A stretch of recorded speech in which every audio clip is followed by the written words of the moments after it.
ಕರ್ನಾಟಕದಲ್ಲಿ ಜನಿಸಿದ ಹೋರಾಟದ ಹುಲಿ ಚೆನ್ನಯ್ಯ ಸ್ವಾಮಿ ವಸ್ತ್ರದ್ ಇವರು ಸುಮಾರು ವರ್ಷಗಳಿಂದ ಸಾಮಾಜಿಕ ಕ್ಷೇತ್ರದಲ್ಲಿ ಇವರ ಸೇವೆ ಅಪಾರ. ಇವರು ಹುಟ್ಟಿರುವುದು ಕಲಬುರಗಿ ಜಿಲ್ಲೆಯ ಜೇವರಗಿ ತಾಲೂಕಿನ ಮರಿ ಕಲ್ಯಾಣವೆಂದೇ ಹೆಸರುವಾಸಿಯಾಗಿರುವಂತಹ ಜೇರಟಗಿ ಗ್ರಾಮದಲ್ಲಿ. ಇವರು ಕರ್ನಾಟಕದ ಬಹುತೇಕ ಭಾಗಗಳಲ್ಲಿ ಇವರು ಮಾಹಿತಿ ಹಕ್ಕು ಹೋರಾಟಗಾರರು ಎಂದು ಗುರುತಿಸಿಕೊಳ್ಳುತ್ತಾರೆ. ಇವರು ರಾಜ್ಯದ ಉದ್ದಗಲಕ್ಕೂ ಭ್ರಷ್ಟಾಚಾರ, ದಲಿತರ ಮೇಲೆ ದೌರ್ಜನ್ಯ, ಮಹಿಳೆಯರ ಮೇಲಿನ ಅತ್ಯಾಚಾರ ಹೀಗೆ ಹಲವು ವಿಷಯಗಳ ಕುರಿತು ರಾಜ್ಯದ ಪ್ರತಿಯೊಂದು ಜಿಲ್ಲೆಗಳಲ್ಲಿ ಹೋರಾಟ ಮಾಡುವುದರ ಮುಖಾಂತರ ಕರ್ನಾಟಕ ರಾಜ್ಯದಲ್ಲಿಯೇ ಒಬ್ಬ ಸಾಮಾಜಿಕ ಹೋರಾಟಗಾರರಾಗಿ ಹೆಸರುವಾಸಿಯಾಗಿದ್ದಾರೆ. ಇಂದು ಅವರ ಹುಟ್ಟುಹಬ್ಬ.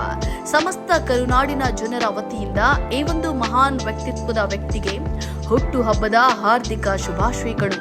ಶುಭ ಕೋರುವವರು ಇಸ್ಮಾಯಿಲ್ ಎಂ ಶೇಖ್, ನೇರ ನುಡಿ ಸುದ್ದಿವಾಹಿನಿ ಸಂಪಾದಕರು ಹಾಗೂ ಕಾರ್ಯನಿರತ ಪತ್ರಕರ್ತರ ಸಂಘದ ಪ್ರಧಾನ ಕಾರ್ಯದರ್ಶಿಗಳು.